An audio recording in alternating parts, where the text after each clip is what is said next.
This video will show you how to trace and find points on a curve on a TI-84. I've got first the color and then I'll go to the black and white. So I got a function. I'm going to get a nice standard ordinary decimal zoom. Actually, let me do a different one. Let me do this one there. So you can see this bit that happens. In class we were interested in, for instance, the point where x equals 1.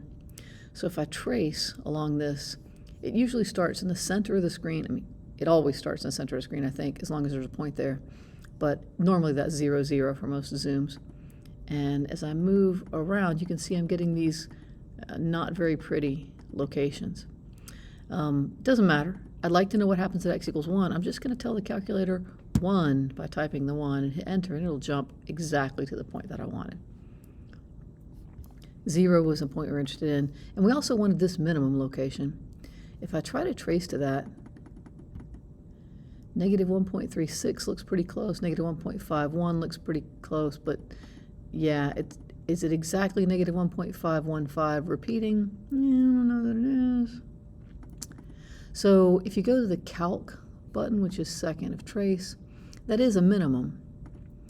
And to get the minimum, if I move on either side of it, sort of bracket that location, enter and a little bit over, and choose enter again, and I guess, and there we go. It's locating the minimum for me at negative 1.527, which is what we found in class. To move to the other calculator, same curve, same graph. Trace works the same way. So trace, and you'll notice the numbers on the x-axis are different that it's tracing to because the resolution is so much blockier, chunkier here. But still, if I want to get to 0, I hit 0. If I want to get to 1, I hit 1. If I want to find that minimum value, that would be, again, calc to calculate something. And number 3, minimum. Move your cursor to the left of the minimum, which is a little bit hard to see because it's up here. There. Enter. To the right of it, and enter. And guess is just whatever. And there we go. Now, there's a rounding issue. This really is exactly negative 1.5.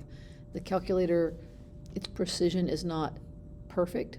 So when you see something like this, you need to wonder, oh, does that really mean negative 1.5? And check that out with other methods, like trace to negative 1.5. And sure enough, that really is at 6.75. So what looks like is probably right actually is.